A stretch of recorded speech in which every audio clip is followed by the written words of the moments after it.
کے موجودہ امیر حافظ نعیم الرحمان صاحب نے کراچی کی خستہ حالی پہ کراچی کے حقوق کے اوپر حق دو کراچی موومنٹ کا گوادر کے بارے میں مولانا ہدایت الرحمان صاحب نے حق گوادر کی موومنٹ لانچ کی، سیدو میں ٹیچنگ ہاسپٹل بنایا۔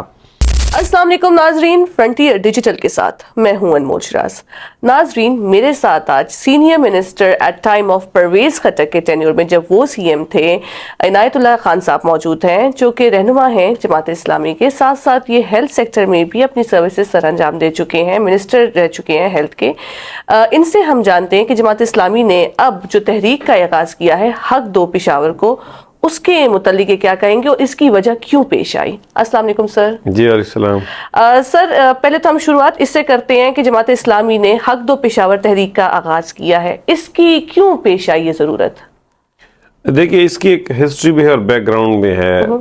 جماعت اسلامی کے موجودہ امیر حافظ نعیم الرحمان صاحب نے کراچی کی خستہ حالی پہ کراچی کے حقوق کے اوپر حق دو کراچی موومنٹ کا آغاز کیا، اور وہ اس پہ عوام کے اندر اس کو پذیرائی بھی ملی، اور اس کے نتیجے میں کراچی کے اندر جو حکمران جماعت تھی وہ کراچی کے حوالے سے تھوڑا سینسٹیو بھی ہو گئی اور انہیں کام بھی شروع کر دیا تھا تھوڑا بہت۔ گوادر کے بارے میں مولانا ہدایت الرحمان صاحب نے حق دو گوادر کی موومنٹ لانچ کی۔ پھر جب وہ مرکزی امیر بنے تو انہوں نے پاکستان کے حوالے سے بھی ایک ریفارم ایجنڈا ترتیب دیا ہے، اور اس میں پہلے مرحلے پہ انہوں نے جو آئی پی پیز ہے ان کو ٹارگٹ کر دیا۔ تو اس لیے ہم سمجھتے ہیں کہ جہاں لوگوں کے جنون پرابلمز ہیں ان کو ہمیں اٹھانا چاہیے، اور جو ہمارے بڑے شہر ہیں پاکستان کی، وہ پاکستان کے چہرے ہیں، ان کی خوبصورتی پاکستان کی خوبصورتی ہے، اس کی بدصورتی پاکستان کی بدصورتی ہے۔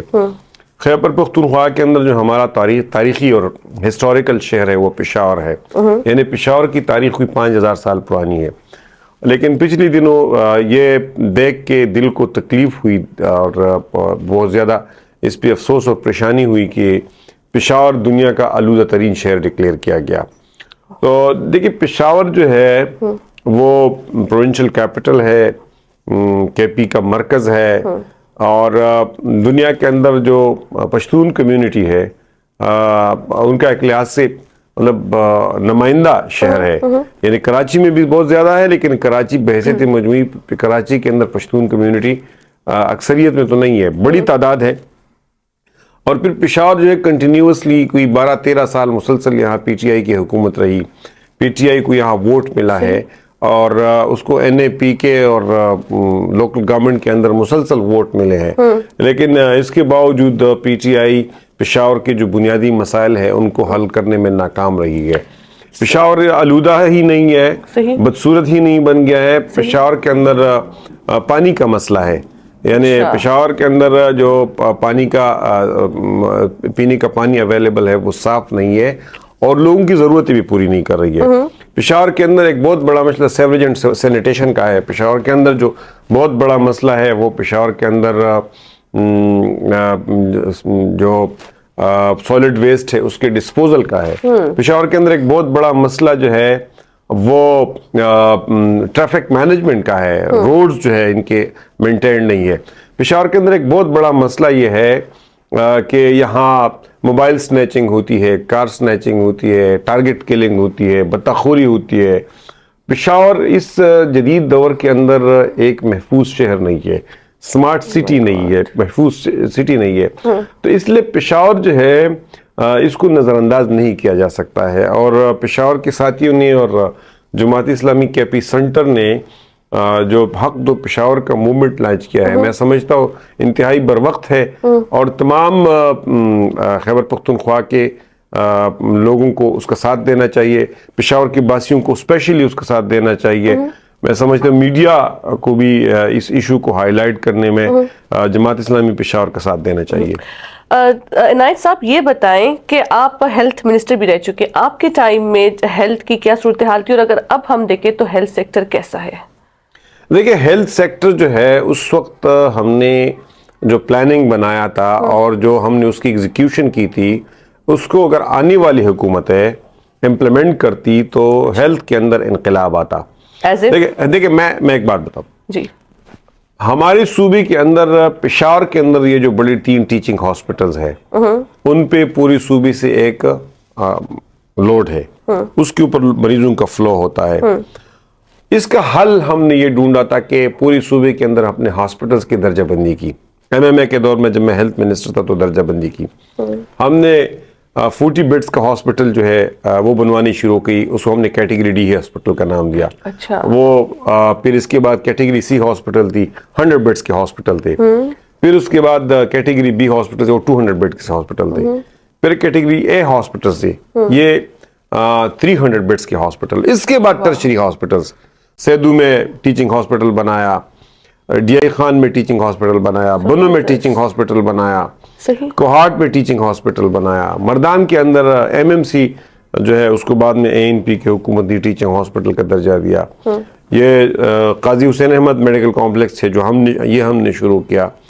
لیکن دیکھیں وہ جو پروجیکٹ تھا اس کو میچیور نہیں کیا گیا اور مسلسل دباؤ رہا پشاور کے بڑے ہاسپٹلز کے اوپر, مسلسل دباؤ رہا. یعنی ضرورت اس بات کی ہے کہ ہم جو پیریفریز ہے اس کو ڈیولپ کریں, ڈسٹرکٹ ہیڈ کوارٹرز ہاسپٹلز کو ڈیولپ کریں اور ریجنل سینٹرز ڈیولپ کریں. 3-4 اضلاع کے اوپر ریجنل سینٹرز ڈیولپ کریں, وہاں تمام فیسلٹیز دے دے, ڈاکٹرز دے دے اور اس کے ساتھ ساتھ state of the art equipments دے دے اور اس کا جو مینجمنٹ ہے اس کو بہتر بنائیں. تو اس کے نتیجے میں بڑے ہاسپٹلز کے اوپر لوگوں کا فلو کم ہو جائے گا. لیکن بدقسمتی یہ ہے کہ ہمارے جو خیبر پختونخوا کا دارالخلافہ ہے پشاور, اس کے اندر ہمارے بڑے ہاسپٹلز کے اندر ہمارے بعد جب میں منسٹر تھا ہمارے بعد کوئی بڑی انٹرونشن نہیں کی گئی. اچھا پچھلی دنوں مجھے بڑی حیرت ہوئی کہ شفیع جان جو کہ ان کے اسپوکس پرسن ہے, انہوں نے بڑے ایک ذمہ دار پلیٹ فارم پہ یہ جھوٹ بولا کہ LRH ہم نے بتایا ہے, HMC ہم نے بنائی ہے. بھئی LRH تو 1924 میں بنا ہے. LRH کا جو نیا بلاک یہ کلیم کرتے ہیں جس پہ عمران خان کی تختی ہے, یا اس کی جو کیجولٹی ہے ایمرجنسی بلاک ہے اس پہ شوکت یوسفزئی کی تختی ہے, یہ میں نے شروع کیا تھا ایز اے منسٹر. یہ نیا بلاک بھی میں نے شروع کیا تھا. اس پشاور کے اندر اتنی کہ یہ جو پشاور کے اندر پشاور انسٹیٹیوٹ آف کارڈیالوجی ہے جس کے اوپر عمران خان کی تختی ہے, یہ MMA کے اندر ہم نے شروع کی تھی. یہاں جو انسٹیٹیوٹ آف کڈنی ڈیزیز ہے یہ ہم نے بنائی تھی. اس کے ساتھ ساتھ جو برن اینڈ ٹراما سینٹر ہے یہ ہمارے دور میں بنا تھا. انسٹیٹیوٹ آف چائلڈ ہیلتھ ہمارے دور میں بنا تھا. خیبر میڈیکل یونیورسٹی جو ہے ہمارے دور میں بنی ہے. خیبر گرلز میڈیکل کالج ہمارے دور میں بنا ہے. تو اس لیے انہوں نے کوئی بڑا پروجیکٹ صوبے کے اندر ہیلتھ کے اندر نہیں کیا ہے. ان کا جو فلیگ شپ پروجیکٹ ہے وہ صحت انصاف کارڈ ہے, لیکن صحت انصاف کارڈ بھی فیڈرل ٹرانسفرز پہ ڈیپینڈنٹ ہے. مرکز سے پیسے آئیں گے, NFC کے اندر ان کو اپنا شیئر ملے گا اور NFC سموتھلی ہوتی رہے گی تو یہ چلا سکیں گے. اپنے ان کے پاس پیسے نہیں ہے کیونکہ یہ صوبہ جو ہے ڈیپینڈنٹ ہے مرکز کے اوپر. یہاں ان کے اپنے ریونیوز جو ہے وہ 7% 8% ہے, مرکز سے جو ٹرانسفر ہوتے ہیں وہ 92-93% ہے. تو اس لیے مرکز کے پیسوں کے بغیر یہ صحت انصاف کارڈ بھی نہیں چلا سکتے ہیں.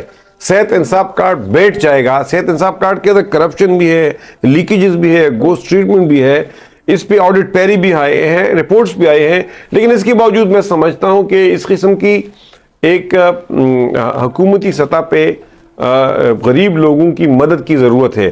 گو کہ اس میں اکراس دا بورڈ غریب اور مالدار دونوں کو ٹریٹ کیا جاتا ہے. اس پہ مجھے ایک تھوڑا اعتراض ہے. میں سمجھتا ہوں کہ صحت انصاف کارڈ کے اندر ریفارمز کی ضرورت ہے, لیکن صحت انصاف کارڈ کے لیے صوبے کے ساتھ پیسے نہیں ہے. یہ ڈیپینڈنٹ ہے کیونکہ یہ صوبہ اپنا ریونیو جنریٹ کرنے میں ناکام رہا ہے. اور 18 امینڈمنٹ کے بعد یہ بات پریزیوم کی گئی تھی کہ صوبے اپنا ریونیو بیس بڑھائیں گے, لیکن خیبر پختونخوا نہ سیلسٹکس اینڈ سروسز کے مد میں, نہ مائنز اینڈ منرلز کی مد میں جو کہ ان کے بہت بڑے پوٹینشل ہے, ٹورزم ہے, ہائیڈل پاور جنریشن ہے, ان ایریاز کے اندر اپنے ریونیو بیس کو نہیں بڑھا سکے, اس کو ایکسپینڈ نہیں کر سکے, اس لیول پہ ایکسپینڈ نہیں کر سکے کہ جس کے نتیجے میں خیبر پختونخوا کے جو مالی مشکلات ہے وہ ختم ہو. تو یہ اس حکومت کی ناکامی بھی ہے, ان کی نااہلی بھی ہے, انیفیشنسی بھی ہے, اور ظاہر ہے یہ انیفیشنٹ بھی ہے اور کرپٹ بھی ہے اور انکمپیٹنٹ بھی ہے. یہ تینوں چیزیں ان کے اندر ہے, نااہل ہے, انیفیشنٹ ہے اور اس کے ساتھ ساتھ کرپٹ بھی ہے. جب آپ نے ان کی کرپشن کی بات کی، نااہلی کی بات کی، تو پچھلے 13-14 سال سے اس ہی پارٹی کی حکومت ہے صوبے میں، اور آپ نے پرویز خٹک کے ٹائم میں آپ سینئر منسٹر بھی تھے لوکل گورنمنٹ کے. آپ کو کیا لگتا ہے ان کی ترجیحات کیا ہیں صوبے کے حوالے سے اور پھر امن و امان کی صورتحال کے حوالے سے؟ دیکھیے پرویز خٹک کی جو حکومت تھی وہ ان کی ریلیٹیولی بہتر حکومت تھی. اچھا. اور اس وقت چونکہ یہ مرکز میں حکومت میں نہیں آئے تھے تو عمران خان اس صوبے کو شوکیس کرنا چاہتے تھے پوری پاکستان کے اندر، اور اس وقت عمران خان بھی زیادہ موٹیویٹڈ تھے اور زیادہ ان کے جو ریفارم مائنڈ سیٹ تھا وہ زیادہ اس وقت زیادہ وہ چل رہا تھا اور وہ خود ساری چیزوں کو لیڈ کرتے رہے. تو اس وقت اور کولیشن گورنمنٹ تھی، ہمارا بھی ان کے اوپر پریشر تھا، تو اس وجہ سے وہ حکومت ریلیٹیولی بہتر حکومت تھی. لیکن 2018 کے بعد انہوں نے پوری تباہی مچائی ہے. یہاں کرپشن میں اضافہ ہوا ہے، یا بیڈ گورننس میں اضافہ ہوا ہے، یہاں امن و امان کی صورتحال پیدا ہوئی ہے. یعنی ابھی Pakistan institute of peace studies کی رپورٹ آئی ہے اس سال کی، 2025 کی رپورٹ آئی ہے اور اس سال ریلیز ہوئی ہے، 2026 میں ریلیز ہوئی ہے، کہ پاکستان کے اندر 699 حملے ہوئی ہے 2025 کے دوران، اور 699 میں کوئی 450 کے اراؤنڈ جو ہے وہ خیبر پختونخوا کے اندر ہوئی ہے. یعنی اس کے بعد کوئی 200 پلس جو ہے بلوچستان میں ہوئی ہے. ہم بلوچستان سے بھی بدامنی میں بدتر ہے. اس لیے میں سمجھتا ہوں کہ بعد کی حکومتوں نے ڈیلیور نہیں کیا. اور ڈیلیور کیوں نہیں کیا؟ اس لیے ڈیلیور نہیں کیا کہ خیبر پختونخوا کے اندر ان کا اندازہ ہے کہ ووٹ انہیں پرفارمنس اور کارکردگی پہ نہیں ملتے ہیں، ووٹ انہیں عمران خان کی آزادی اور رہائی کے نام پہ ملتے ہیں. وہ اس میں یہ مخلص نہیں ہے. سچی بات یہ ہے عمران خان کو یہ جیل سے رہا نہیں کروانا چاہتے ہیں، کیونکہ جب عمران خان جیل سے صوبائی قیادت کی بات کریں تمام پی ٹی آئی کے رہنما، میں پوری صوبائی قیادت کی پی ٹی آئی کی بات کرتا ہوں. دیکھیں اگر عمران خان رہا ہو جائیں گے تو بیرسٹر گوہر جیسے لوگ جو ہے پاکستان تحریک انصاف کے پھر لیڈر بن سکیں گے. سلمان اکرم راجہ جو ہے وہ پی ٹی آئی کا لیڈر بن سکے گا. لیکن یہ تو ان کے ایبسنس کے اندر ایم این ایز بھی ہے، سینیٹرز بھی ہے، چیئرمین بھی ہے، جنرل سیکرٹریز بھی ہے، وزرائے اعلیٰ بھی ہے. عمران خان آئیں گے تو ان میں ایک بھی نہیں رہے گا. پھر یہ تو وہ تو جب تک خود اقتدار میں نہیں آئے گا اس وقت تک کسی کو اس ملک کے اندر کوئی بھی سکون نہیں ہوگا، چین سے نہیں بیٹھنے دے گا ان کو. اس لیے میرا خیال ہے کہ یہ اس صوبے کی بدقسمتی ہے کہ یہاں ایک پاپولر کلٹ جو ہے وہ اس صوبے کے اوپر مسلط ہے، اور انہوں نے نوجوانوں کے ذہنوں کو، پرسپشن کو مینج کیا ہوا ہے. ان کے جو ہمارا نیا جنریشن ہے اپنے سوشل میڈیا پلیٹ فارمز کے ذریعے سے اور باہر جو بیٹھے ہوئے ہیں لوگوں کے ذریعے سے اور فیس بک اور ٹک ٹاک اور یوٹیوب کی الگوریدم کی وجہ سے وہ نوجوانوں کو انہوں نے ذہنوں کو کنٹرول کیا ہوا ہے. اس وجہ سے لوگ پرفارمنس کی طرف نہیں دیکھتے. اور یہ ہماری ذمہ داری بنتی ہے، یہ ہماری ذمہ داری بنتی ہے کہ اس حکومت کو، جس کا اب 13واں سال شروع ہو چکا ہے، کہ ہم ان کو اکاؤنٹیبل ٹھہرائیں. ان کو اکاؤنٹیبل ٹھہرائے، ان کو لوگوں کے سامنے ایکسپوز کرے. کیونکہ اس وقت خیبر پختونخوا کا کوئی وکیل نہیں ہے، خیبر پختونخوا کا کوئی کیس نہیں لڑ رہا ہے.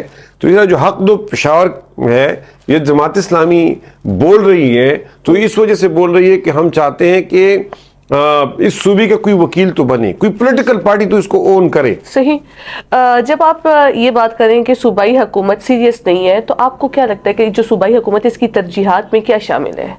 دیکھیں صوبائی حکومت کی کوئی ترجیحات نہیں ہے. میں نے آپ کو بتا دیا، ان کی خود اپنی رپورٹ آئی ہے کہ اس صوبے کے اندر 49 لاکھ بچے، اس صوبائی حکومت کی رپورٹ ہے، 49 لاکھ بچے یعنی 49 لاکھ بچے اسکول ایج گوئنگ بچے 5 سے 15 سال وہ اسکولوں سے باہر ہے.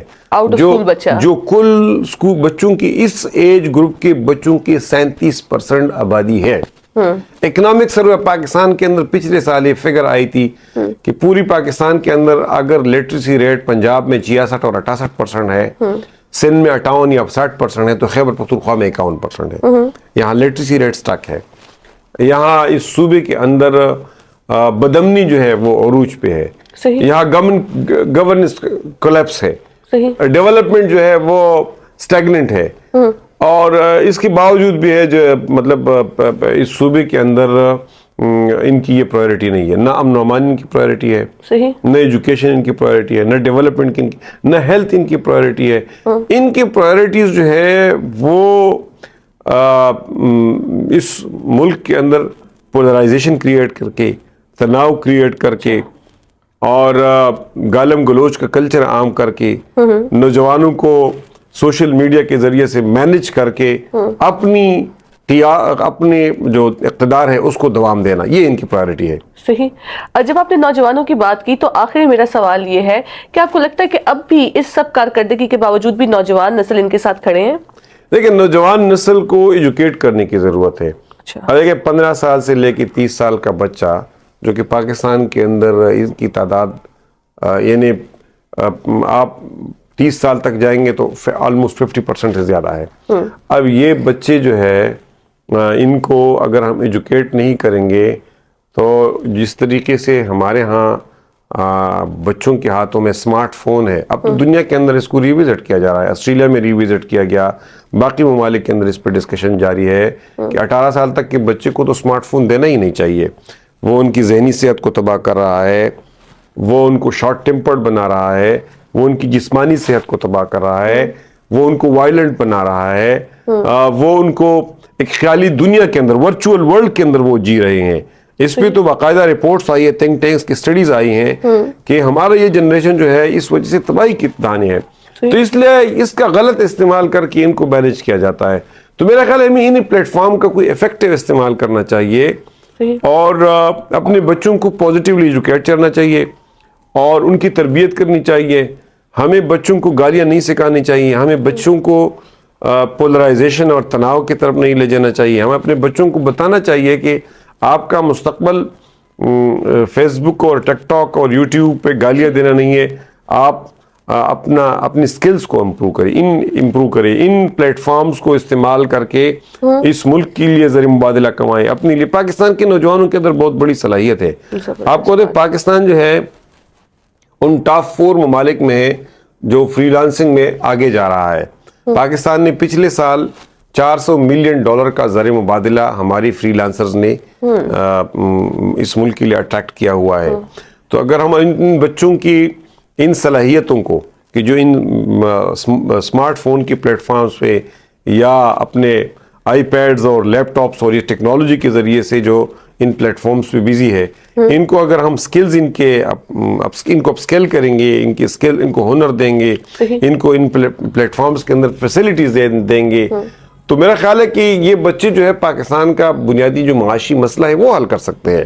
اس لیے ان کو ہم پازیٹیو سائڈ پہ لے جائیں اور ٹیکنالوجی کا استعمال جو ہے وہ فضول چیزوں کی کرنے کے بجائے ٹیکنالوجی کو ہم اپنے فائدے کے لیے استعمال کریں، بجائے کہ ٹیکنالوجی ہمیں ڈرائیو کرے، ہم ٹیکنالوجی کو ڈرائیو کریں. یہ وہ چیز ہے کہ جس پہ ہمیں اپنے نوجوانوں کی اس راستے پہ ڈالنا چاہیے اور ہماری یہ ٹیکنالوجی ہی کو اپنے بچوں کو ایجوکیٹ کرنے کے لیے استعمال کرنا چاہیے. بہت شکریہ عنایت صاحب.